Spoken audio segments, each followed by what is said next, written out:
नमस्कार दोस्तों, आप सभी का मैं स्वागत करता हूँ अपने यूट्यूब चैनल में शॉर्ट ट्रिक मैथ। आज मैं आप सभी के लिए यूपी टेट मैथ्स के प्रीवियस ईयर के कुछ क्वेश्चन लेके आया हूँ, जो कि आने वाले यूपी टेट के लिए भी इम्पोर्टेंट है। तो आशा करता हूँ कि आप सभी इन्हें ज़रा ध्यान से देखेंगे। देखिए, बहुत ही ईजी क्वेश्चन है, पर लेकिन आने वाले एग्ज़ाम में रिपीट होने के चांस हैं। ज़रा ध्यान से देखते हैं क्वेश्चन नंबर 1। तो देखिए, पहला क्वेश्चन क्या है कि दो समांतर रेखाओं के बीच की दूरी, अब देखिए 4 ऑप्शन दे रखे हैं, घटती है, बढ़ती है, बराबर रहती है, घटती है या बढ़ती है। तो अब ज़रा ध्यान से सुनेंगे। देखिए, दो समांतर रेखाएं क्या होती हैं, एग्जाम्पल समझते हैं, जैसे कि रेल की पटरियाँ। तो देखिए, रेल की पटरियाँ कभी भी एक दूसरे को कभी नहीं काटेंगी, ना तो एक दूसरे को वे काटती हैं और ना ही उनके बीच की दूरियाँ कभी घटती या बढ़ती हैं।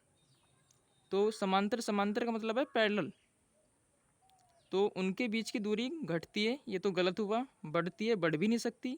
बराबर रहती है, ये ठीक है। फोर्थ ऑप्शन घटती है बढ़ती है, ये भी नहीं है। तो हमारा थर्ड क्वेश्चन, जो थर्ड ऑप्शन है, ये हमारा बिल्कुल ठीक है। तो दो समांतर रेखाओं के बीच की दूरी हमेशा बराबर रहती है। कैसी रहती है? बराबर रहती है। तो नेक्स्ट क्वेश्चन की ओर चलते हैं। देखिए, नेक्स्ट क्वेश्चन क्या दे रखा है, ये कह रहा है कि x प्लस 1/x बराबर 5 के लिए x square plus 1/x square का मान क्या होगा। तो ज़रा ध्यान से समझेंगे। देखिए, ये कह रहा है, इसने दिया तो हमें x प्लस 1/x बराबर 5 और पूछ हमसे स्क्वायर रहा है कि x square plus 1/x square. तो सबसे पहले हम देखेंगे कि x से एक्स स्क्वायर कैसे बना सकते हैं। तो हम क्या करेंगे, यहाँ पे x प्लस 1/x बराबर 5, यहाँ पे हम कर देते हैं दोनों ओर का वर्ग। क्या कर देते हैं? दोनों ओर का वर्ग। तो जैसे हम दोनों ओर का वर्ग करेंगे तो यहाँ से हमें मिलेगा, देखिए इसे ऐसे कर सकते हैं कि x प्लस 1/x का होल स्क्वायर। अगर इसका होल स्क्वायर करेंगे तो ये आ जाएगा, देखो, x square plus 1/x square plus x into 1/x और गुना 2, क्योंकि यहाँ पे 2a भी होता है फॉर्मूले में। तो x से x कट जाएगा और आप इसे x प्लस 1/x को मान लेते हैं a, तो ये हो जाएगा a स्क्वायर। अब देखिए, ये जो 2 है, इसे 2 को उठा के इधर लेके आएंगे तो चला जाएगा माइनस के 2 में, और ये बराबर किसको हो गया, x square plus 1/x square के। तो हम सीधा सीधा ये भी कह सकते हैं कि हम इसकी जगह लिख सकते हैं a स्क्वायर माइनस 2। कितना लिखेंगे? 2। अब बस आपको ध्यान रखना होता है कि जब भी यहाँ पे प्लस दिया होता है और यहाँ भी प्लस दिया हो, यानी कि जब x से एक्स स्क्वायर बनाना हो और यहाँ पे प्लस हो और यहाँ पे भी प्लस हो, तो आता है -2। अगर यहाँ पे प्लस है और यहाँ पे माइनस है तो यहाँ पे आता है प्लस का 2। बस आप इस बात का ध्यान रखेंगे। तो यहाँ पे a की जगह कितना रखेंगे? 5। तो 5 का स्क्वायर माइनस के 2, तो 5 का स्क्वायर कितना हुआ? 25 और माइनस के 2, तो ये आ जाएगा 23, यानी कि 23 आपका आंसर है। तो आशा करता हूँ कि ये क्वेश्चन आपकी समझ में आया होगा। देखिए, नेक्स्ट क्वेश्चन पर चलते हैं।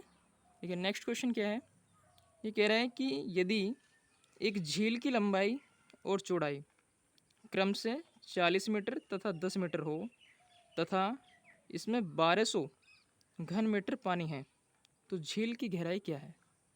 तो देखिए, जो 1100 घन मीटर, यहाँ पे ध्यान से देखेंगे कि ये क्या दे रखा है, 1100 घन मीटर। तो ये क्या है, इस झील का आयतन। क्या दे रखा है? ये झील का आयतन।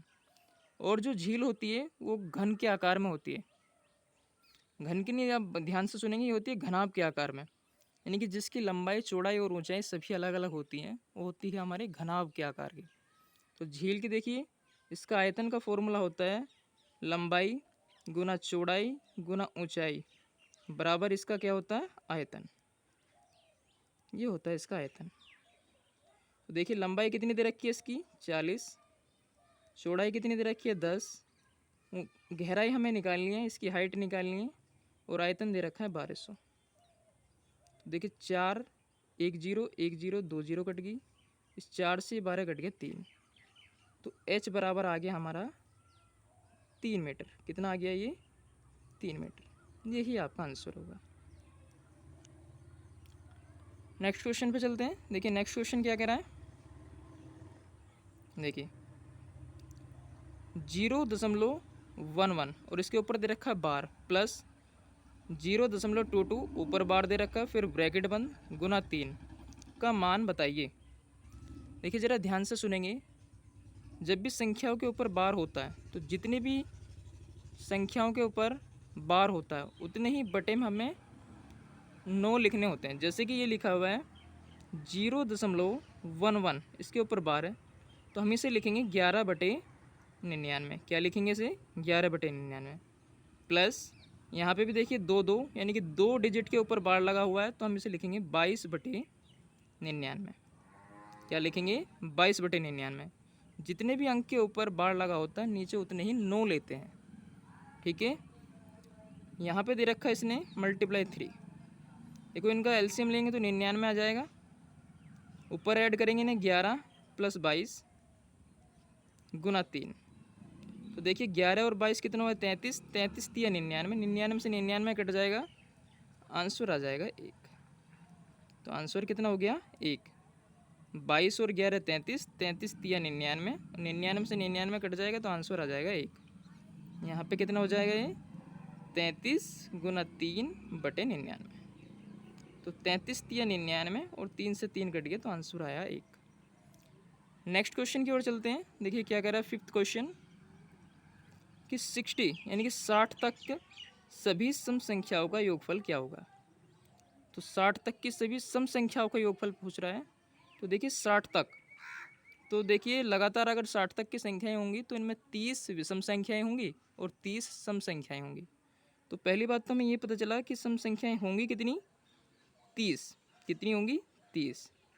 और इनका पूछ रहा है योग, तो सम संख्याओं का योगफल, और सम संख्याओं का जो योगफल होता है इसका फॉर्मूला होता है n+1।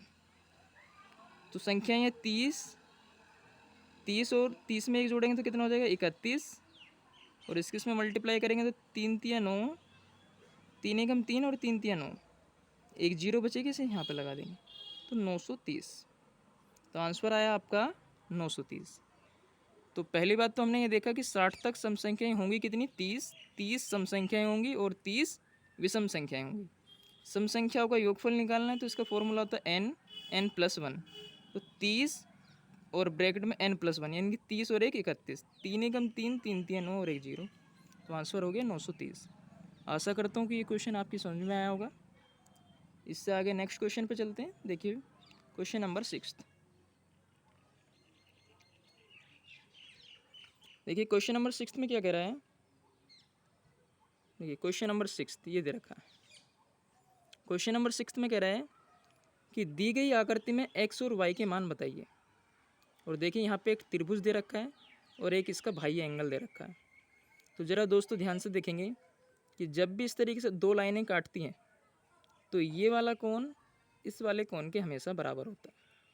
और ये कोण होता है वर्टिकली अपोजिट एंगल। कैसे होता है ये?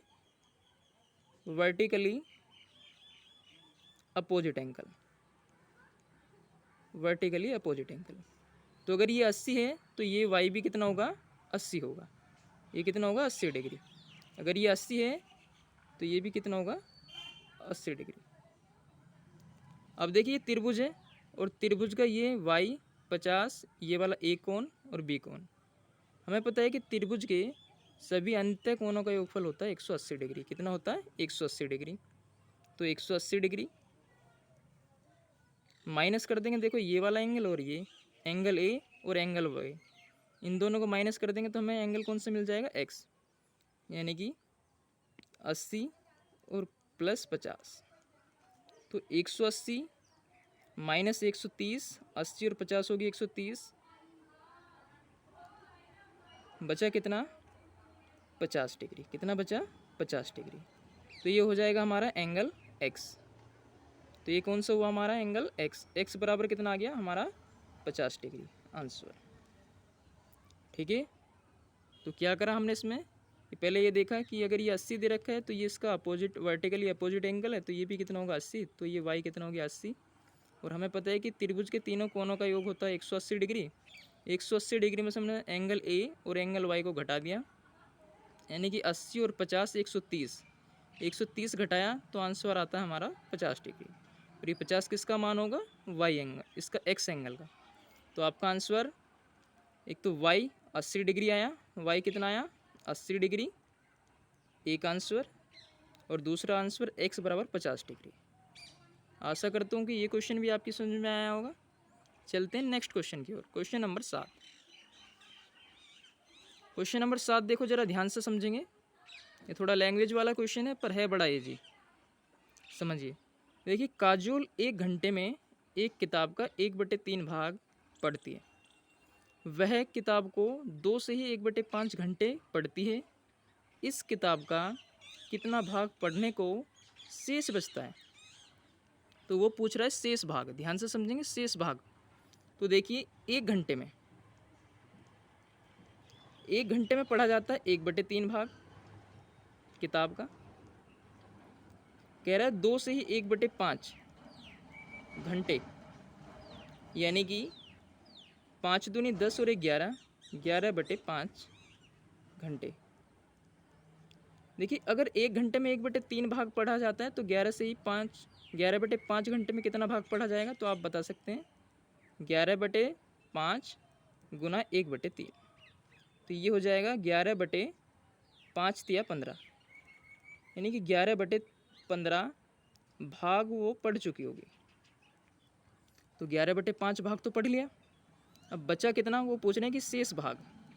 तो शेष भाग पढ़ने के लिए तो आप ज़रा ध्यान से सुनेंगे। देखिए, किताब के टोटल भाग है 15। कितने भाग हैं? 15। 15 में से उसने 11 पढ़ लिए तो बचे कितने? 4। टोटल भाग कितने? 15। 15 में से 11 पढ़ लिए तो बचे कितने? 4। तो जितने बचे ऊपर लिखेंगे और बटे लिखेंगे 15। तो बचा हुआ भाग कितना है उसका? शेष भाग कितना बचा उसका? 4/5 भाग जो है उसका बच गया, बचा हुआ है। और यही आपका आंसर होगा। तो एक बार ज़रा ध्यान से समझेंगे इसे कि 1 घंटे में पढ़ती है 1/3 भाग, 2 से ही 1/5 घंटे में पढ़ेगी वो। इसको घंटे बदल देते हैं, 5 दूनी 10 और 11/5 घंटे। अगर 1 घंटे में 1/3 भाग पढ़ा जा रहा है तो 11/5 घंटे में भाग पढ़ा जाएगा 11/15 भाग। तो टोटल भाग है 15। 15 में से 11 पढ़ चुकी है, बचे कितने? 4 भाग। तो 4/5 बचा हुआ भाग, यही आपका आंसर होगा। नेक्स्ट क्वेश्चन की ओर चलते हैं। देखिए, क्वेश्चन नंबर 8।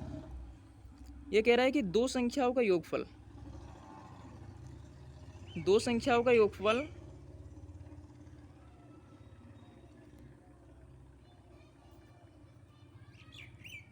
देखो क्या कह रहे हैं कि दो संख्याओं का योगफल तथा गुणनफल क्रम से 11 और 18 है, तब इन संख्याओं के व्युत्क्रमों का योगफल क्या होगा?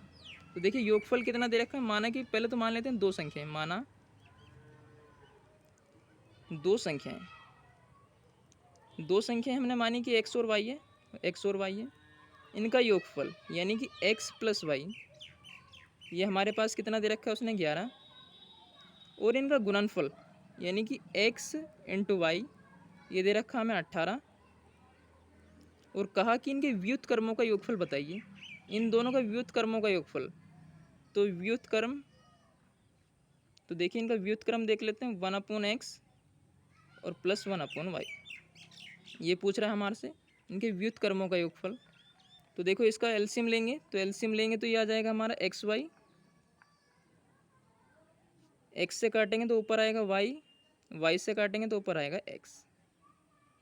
और देखिए, x + y दे रखा हमें 11 और xy दे रखा 18। तो x + y की जगह हम ऊपर लिख देंगे कितना? 11, और xy की जगह नीचे लिख देंगे कितना? 18। तो हमारा आंसर आया 11/18। आंसर कितना आया हमारा? 11/18। तो एक बार ज़रा ध्यान से समझेंगे इस क्वेश्चन को। देखो क्या दे रखा है कि दो संख्याओं का योगफल तथा गुणनफल क्रम से 11 और 18 है, तब इन संख्याओं के व्युत्क्रमों का योगफल बताइए। तो हमने माना कि दो संख्या हमारी x और y है। इनका योगफल x + y दे रखा है 11।